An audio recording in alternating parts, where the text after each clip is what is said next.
Hello everyone, आज के video में हम लोग डिस्कस करेंगे अबाउट गैमेटोजेनेसिस। स्टूडेंट्स, जैसे कि आप जानते हो गैमीट्स होते हैं रिप्रोडक्टिव सेल्स और गैमेटोजेनेसिस का मतलब होता है रिप्रोडक्टिव सेल्स का बनना। तो फीमेल्स में जो गैमीट्स होते हैं they are known as ovum and male gametes जैसे कि आपको पता ही है they are known as sperms. और ओवम को बनने को कहते हैं oogenesis और स्पर्म्स के बनने को कहते हैं स्पर्मेटोजेनेसिस। और आज के वीडियो में we shall discuss about the process of spermatogenesis कि कैसे स्पर्म्स जो हैं वो मेल की टेस्टिस में प्रोड्यूस होते हैं। In the next video we shall discuss about oogenesis, about the production of ovum. Okay, so welcome again to my channel biology with, और मेरा नाम आप जानते ही हो, आई एम योगिता गुप्ता। अगर चैनल पे नए हैं तो please consider to subscribe my channel so that आपको मेरी new videos back to back मिलती रहें। प्लीज़ इस चैनल को शेयर भी कीजिए अपने और फ्रेंड्स के साथ और बेल आइकन को प्रेस करना मत भूलिए सो दैट आपको न्यू नोटिफिकेशंस कंटिन्यूसली मिलती रहें।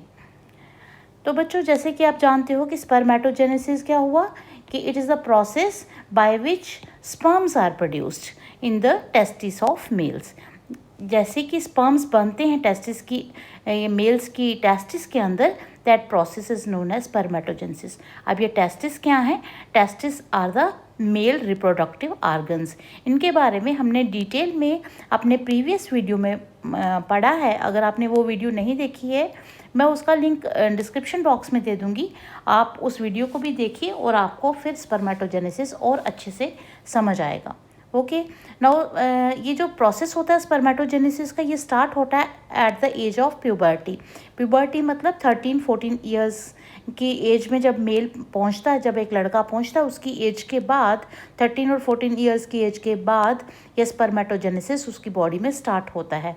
तो sperms are produced in the testis by immature male germ cells called spermatogonia. जिन टेस्टिस के वो सेल्स जो स्पर्म्स को बनाना शुरू कर देते हैं उनको कहते हैं स्पर्मेटोगोनिया। तो आपने सबसे पहले याद रखना है कि टेस्टिस के वो सेल्स जहाँ से स्पर्म्स का प्रोडक्शन होता है, दो cells are known as spermatogonia. They participate in the formation of sperms. No, spermatogenesis ऐसे तो एक कंटिन्यूअस प्रोसेस है, मगर आपकी थोड़ी इजी गोइंग रखने के लिए it has been divided into 5 stages और 5 फेजेस। वो क्या क्या है? वो है multiplication phase, growth phase, maturation phase, spermiogenesis and spermiation. तो चलिए इन फेजेस को वन बाय वन डिस्कस करेंगे सो दैट आपको और आसानी से इसको लर्न कर पाएँ। तो सबसे पहले बच्चों, जो स्पर्मेटोगोनिया थे which were present in the inner wall of seminiferous tubules. आपको पता ही है कि जो टेस्टिस होते हैं उनके अंदर सेमनीफेरस ट्यूब्यूल्स होते हैं, तो उनके जो सेल्स थे उनको कहते हैं स्पर्मेटोगोनिया। वो सबसे पहले क्या करते हैं? At the age of puberty they start multiplying mitotically. उनमें माइटोसिस होना शुरू हो जाता है। वो अपने बहुत सारे ढेर सारे स्पर्मेटोगोनिया अपने बहुत सारे साथी बना लेते हैं और न्यू स्पर्मेटोगोनिया बन जाते हैं और उनका बहुत सारा लार्ज नंबर होता है। ओके, और इनको हम स्पर्मेटोगोनिया को स्पर्म मदर सेल्स भी कहते हैं। क्यों स्पर्म मदर सेल्स कहते हैं? क्योंकि इन्हीं से स्पर्म्स पैदा होंगे, तो इसलिए हम इनको स्पर्म मदर सेल्स भी कहते हैं। Each spermatogonium is diploid. हर एक स्पर्मेटोगोनिया जो है वो डिप्लॉयड है। अब ये गोनियम और गोनिया में क्या फ़र्क है? स्पर्मेटोगोनिया मीन्स प्लूरल और गोनियम मतलब सिंगल, एक को बोलेंगे स्पर्मेटोगोनियम। ओके, तो ये डिप्लॉयड होता है। डिप्लॉयड मीन्स हर एक के अंदर 46 क्रोमोसोम्स होते हैं इन ह्यूमन बींग्स। इसको डिप्लॉयड नंबर को यहाँ पर 2n नंबर से भी शो किया गया है। तो चाहे आप डिप्लॉयड लिखो चाहे 2n नंबर लिखो, it is one and the same thing. Okay, आपने सबसे पहले याद रखना है कि ये जो स्पर्मेटोगोनिया होता है ये डिप्लॉयड होता है और ये अपने जैसे बहुत सारे स्पर्मेटोगोनिया को with the help of mitotic division बहुत सारे स्पर्मेटोगोनिया को प्रोड्यूस करते हैं। नाउ ग्रोथ फेज में क्या होता है कि इनमें से कुछ स्पर्मेटोगोनिया जो होते हैं उनमें चेंजेस आ जाती हैं। वो बहुत सारा फूड मटेरियल अपने आप में एक्यूमुलेट कर लेते हैं और they grow and become double in size. ठीक है, और उनका साइज़ जो है ना वो थोड़ा सा बड़ा हो जाता है, ये वाला। ओके। नो बस इसमें यही चेंज आई कि ये जो स्पर्मेटोगोनियम था उसने फूड एक्यूमुलेट करके अपने साइज़ को थोड़ा सा बढ़ा लिया। Now this is known as primary spermatocyte. Okay. और ये भी क्या है, ये भी अभी डिप्लॉय है क्योंकि इसने तो अभी कोई डिवीजन की ही नहीं, तो ये वैसा ही है जैसे पहले था स्पर्मेटोगोनियम। उसके बाद क्या होता है, जब इसका साइज़ बड़ा हो गया, जिसको हमने प्राइमरी स्पर्मेटोसाइट कहा था, अब उसने फर्स्ट मियोटिक डिवीजन करनी है जो कि रिडक्शनल डिवीजन होती है, जिसको मियोसिस 1 भी कहते हैं। और उससे क्या होता है, 2 सेल्स उसके बनते हैं मियोसिस 1 के बाद, और जो 2 सेल्स बनते हैं उनको कहेंगे अब सेकेंडरी स्पर्मेटोसाइट। ओके, उसको कहेंगे सेकेंडरी स्पर्मेटोसाइट। और ये सारा कुछ कहाँ हो रहा है, ये हो रहा है मैच्योरेशन फेज़ में, ये थर्ड स्टेज आ गई है ना। अब इसमें जो सेकेंडरी स्पर्मेटोसाइट हैं ये हैप्लॉइड हैं क्योंकि उनमें सिर्फ 23 क्रोमोसोम्स हैं। ओके, और they are shown as n number, उसको हम एन भी कहते हैं, ऐसे भी लिख देते हैं। ठीक है। अब ये जो 2 सेकेंडरी स्पर्मेटोसाइट हैं ये फिर से मियोसिस सेकंड करते हैं और इक्वल साइज़ के, ये हर एक जो प्राइमरी स्पर्मेटोसाइट था उसने फिर से 4 equal sized haploid cells produce किए जिनको कहते हैं स्पर्मेटिड्स। और ये स्पर्मेटिड्स कौन से हुए, ये हैप्लॉइड हो गए क्योंकि ये सेकेंड मियोसिस के बाद प्रोड्यूस हुए हैं। उसके बाद नेक्स्ट स्टेज आती है स्पर्मियोजेनेसिस। अब ये जो स्पर्मेटिड्स थे ये राउंड इन शेप थे, ये स्पर्म्स की तरह नहीं थे।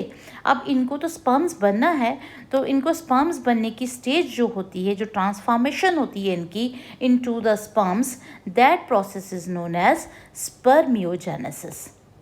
ठीक है, इसको कहते हैं स्पर्मियोजेनेसिस। और स्पर्म्स को हम वैसे साइंटिफिकली कहते हैं स्पर्मेटोजोआ, और कॉमन लैंग्वेज में हम इनको स्पर्म्स कहते हैं। तो व्हाट इज स्पर्मियोजेनेसिस, जब स्पर्मेटिड्स चेंज हो जाते हैं into these sperms, that process is known as spermiogenesis. अब स्पर्मियोजेनेसिस तो हो गई, स्पर्म्स तो बन गए। अब ये स्पर्म्स जो हैं ये सारे के सारे सर्टोली सेल्स में इन्होंने अपने हेड्स को एम्बेडेड किया होता है। ये देखिए, ये एक स्पर्म की शक्ल दिखाई दे रही है, ये दूसरा है, एंड सो ऑन। ये सब ने अपने आप को, अपने हेड्स को इधर इन सर्टोली सेल्स के पास डाला हुआ है फॉर न्यूट्रिशन।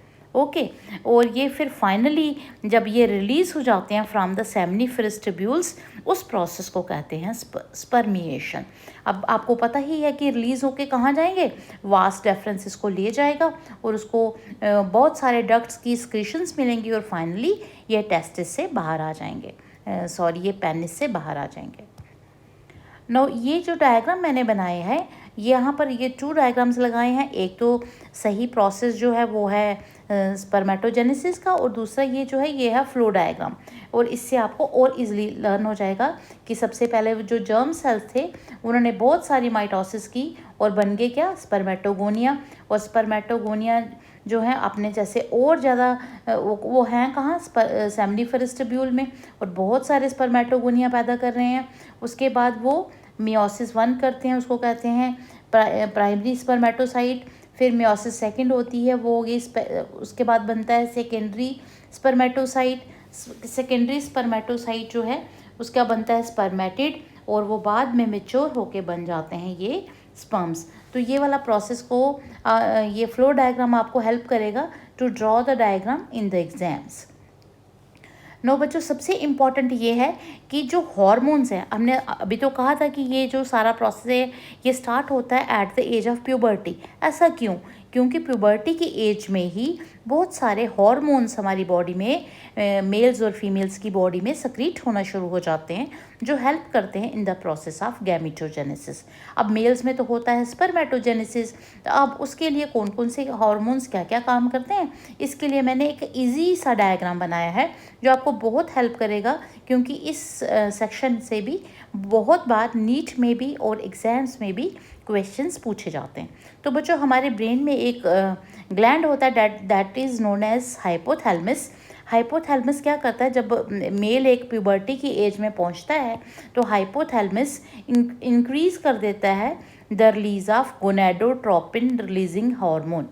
हाइपोथैलेमस से एक हार्मोन निकलता है जिसका नाम है GnRH। ये कब निकलता है, कब इंक्रीज़ हो जाती है इसकी रिलीज़, जब मेल प्यूबर्टी की एज में पहुंचता है। ठीक है, अब ये जो हार्मोन है गोनाडोट्रोपिन रिलीजिंग हार्मोन, ये पिट्यूटरी ग्लैंड को स्टिमुलेट करता है, उसका दरवाज़ा खटखटाता है कि आपने 2 हार्मोन्स को रिलीज़ करना है। पिट्यूटरी ग्लैंड 2 हार्मोन्स को रिलीज़ करता है, एक का नाम है ल्यूटिनाइजिंग हार्मोन और सेकेंड का एक फर्स्ट इज ल्यूटिनाइजिंग हार्मोन और and second is follicle stimulating hormone. Luteinizing hormone का क्या करता है, ये लेडिक सेल्स जो होते हैं इनको स्टिमुलेट करता है सो दैट जो लेडिक सेल्स हैं वो अच्छे से सिंथेसाइज और सिक्रीट करें किसको, एंड्रोजन्स को। एंड्रोजन्स क्या होते हैं, मेल सेक्स हार्मोन्स होते हैं जो मेल्स के सेकेंडरी सेक्सुअल कैरेक्टरिस्टिक्स के लिए रिस्पॉन्सिबल्स होते हैं। ठीक है, तो एंड्रोजन्स बाद में स्टिमुलेट करते हैं मेल की बॉडी में स्पर्मेटोजेनेसिस और मेल जो है वो स्पर्म्स बनाना शुरू कर देते हैं। इसी तरीके से जो दूसरा हार्मोन था फॉलिकल स्टिमुलेटिंग हार्मोन, ये एक्ट करता है ऑन द सर्टोली सेल्स।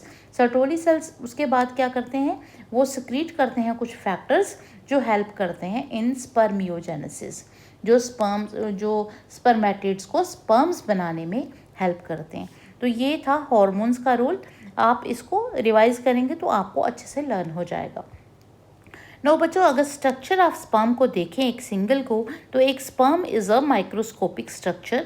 एक छोटा सा सेल होता है, इतना से इससे भी बहुत छोटा, जो हमें नेक्ड आई से दिखता नहीं है, हम इसको माइक्रोस्कोप के नीचे ही देखते हैं। और हर एक स्पर्म के कुछ पोर्शंस है। First portion is head, then neck, middle piece, tail, और पूरी की पूरी बॉडी हेड से लेके यहाँ से लेके पूरी बॉडी इसकी टेल तक, पूरी बॉडी के ऊपर प्लाज्मा मेम्ब्रेन ने अपना एनवेल्प चढ़ाया होता है। नो सबसे पहले आ जाता है स्पर्म का हेड। इतने पोर्शन को स्पर्म का हेड कहते हैं। ठीक है, इसमें एक इलोंगेटेड हैप्लॉइड न्यूक्लियस होता है, यहाँ पर आपको ये दिखाई दे रहा है न्यूक्लियस, और न्यूक्लियस का एंटीरियर पोर्शन के ऊपर एक कैप लाइक स्ट्रक्चर होता है यहाँ पर, that is known as acrosome. Acrosome के अंदर बहुत सारे एंजाइम्स फिल्ड होते हैं जो हेल्प करते हैं during the process of fertilisation of ovum. जब ये स्पर्म ओवम के साथ फर्टिलाइज करने की, सपोज ये ओवम है और ये स्पर्म है, जब ये फर्टिलाइजेशन करने के लिए इसके पास पहुंचता है तो यहाँ पर जो एक्रोसोम में ये जो एंजाइम्स होते हैं ये हेल्प करते हैं इस ओवम को फर्टिलाइज करने में। Now second portion is known as middle piece.